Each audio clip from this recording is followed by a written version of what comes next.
Bonjour à tous et bienvenue dans votre JT sur Book TV.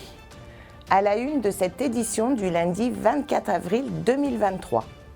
La 108e commémoration du génocide des Arméniens en 1915 qui s'est déroulée au square Missak Manoukian. La municipalité qui ouvre plus de créneaux devant la demande forte de renouvellement de cartes d'identité et de passeport.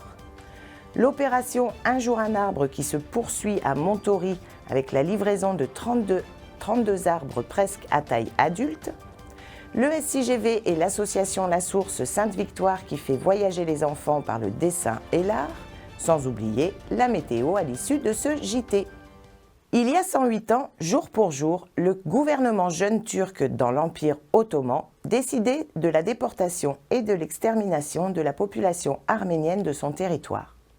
Premier génocide du XXe siècle, 108 ans après, la communauté arménienne et la municipalité continuent de commémorer ce massacre alors que les actualités ne sont pas bonnes dans le conflit qui oppose l'Arménie et l'Azerbaïdjan. Nous étions aux commémorations ce matin.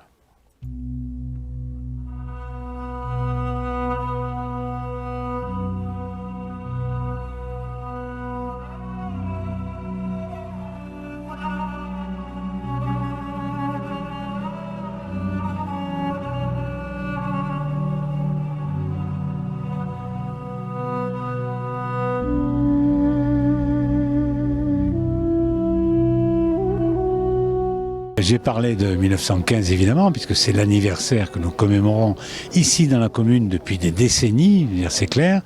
Et aussi j'ai parlé d'avenir, parce que c'est pas fini. On le voit bien que les Azéris alliés avec les Turcs, Aliyev et Erdogan, veulent la mort des Arméniens, l'élimination directe des Arméniens. Ils le disent, tout au moins Aliyev l'a dit, voilà, c'est clair. Donc c'est proprement scandaleux, et on s'aperçoit finalement que beaucoup, peu font quelque chose, que les nations européennes parlent beaucoup, mais ça ne va pas plus loin, en ce sens qu'avec, pour des raisons économiques soi-disant, pour des raisons d'énergie, par exemple, peu importe, eh bien on laisse les Arméniens, comme on a fait d'ailleurs en 1915, la communauté internationale a laissé faire le massacre des Arméniens à ce moment-là. L'histoire, vous savez, n'est qu'un éternel recommencement. Malheureusement, on l'oublie bien souvent.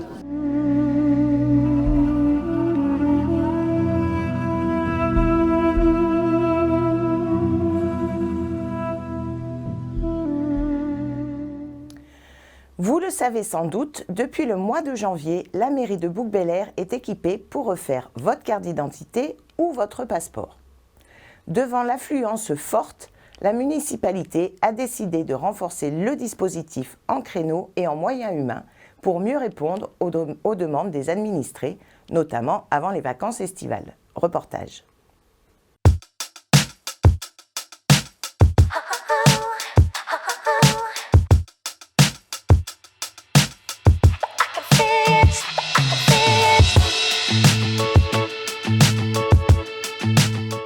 Nombre de demandes qu'il y a, alors c'est vrai que quand on passe par le net, évidemment on ne peut pas contrôler la provenance des demandeurs, et qu'en fait on agit pour l'État et que c'est ouvert à tout le monde, on ne peut pas le donner qu'aux bouquins, mais vu la demande qu'il y avait et ce que nous entendions de la part des bouquins, c'est qu'ils n'avaient pas de rendez-vous avant, j'ai décidé de mettre des moyens supplémentaires en personnel et de faire en sorte que le poste, cette ligne-là sécurisée entre l'Agence nationale des titres sécurisés et nous, elle puisse marcher le plus longtemps possible dans la journée, de manière à résorber toutes ces demandes qui nous arrivent le plus possible. Voilà.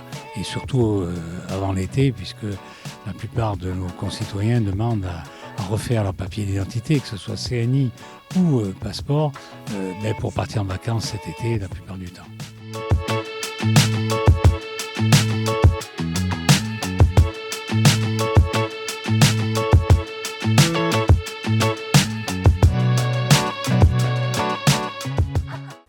Un jour un arbre, c'est l'opération Nature lancée par Richard Mallier, le maire de Bouc-Bel-Air, lors de ses vœux à la population en janvier dernier.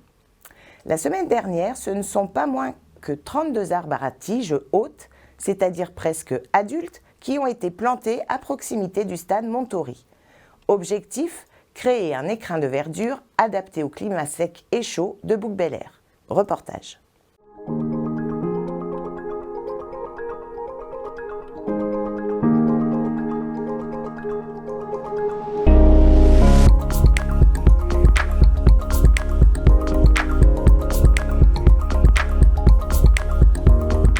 La ville de Bouc-Bel-Air a lancé une opération de plantation importante. On est ici sur le terrain de Montori où on a fait livrer ce matin 35 arbres qui sont d'essences différentes. Donc là on a des essences adaptées à la région, on a du marronnier, on a du frêne, on a du prunus de Pissardi pour mettre un petit peu de couleur.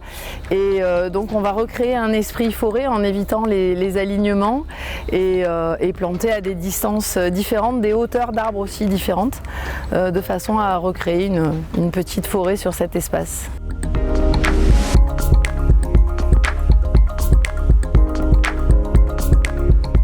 Donc on a reçu une première livraison là, de 35 arbres ce matin.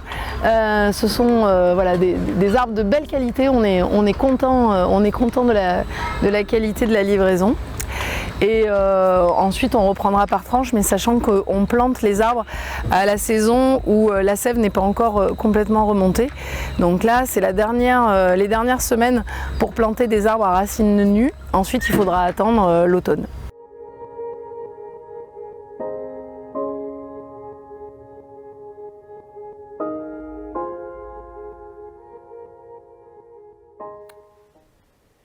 Le SIGV et l'association La Source Sainte-Victoire proposent pour les vacances de printemps un stage de création plastique au pôle 3D de la Graciane. Aidés d'un illustrateur chevronné, des enfants dessinent, écrivent, imaginent une carte postale mêlant plusieurs techniques d'art plastique. Les plus belles seront exposées au musée de la Poste à Paris. Voyons cela.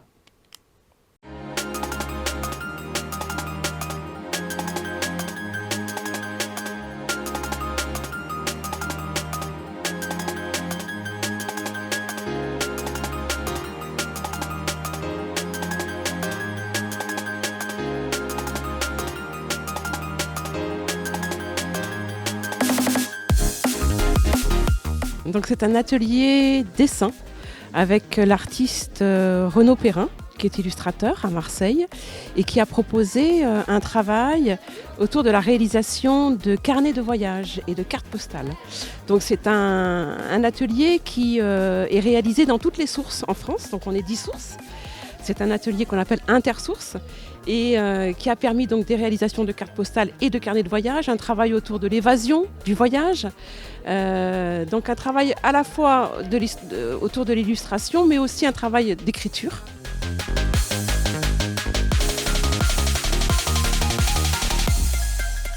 Les livres se font par étapes, donc effectivement il y a un travail peut-être de croquis avec une promenade qu'on a fait dans la forêt pour un peu regarder un petit peu les arbres, les éléments de la nature.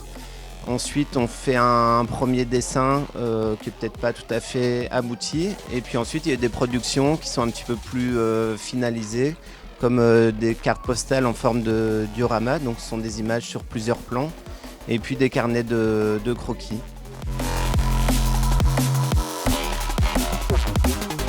Le SIGV, donc, où le service prévention est rattaché donc, au service prévention de la délinquance. Et donc nous travaillons depuis plus de 5 ans avec l'association donc, La Source Sainte-Victoire, avec des enfants que nous accompagnons au quotidien donc, sur l'intercommunalité, donc Bouc-Bel-Air, Simiane-Cabriès. Et pour nous, donc, ça permet de travailler donc, sur l'autonomie, valorisée par l'art. L'estime de soi, donc travailler sur l'estime de soi et aussi une alternative aux écrans.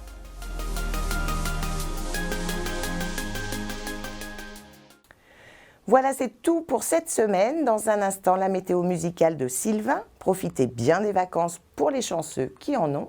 Belle semaine à tous.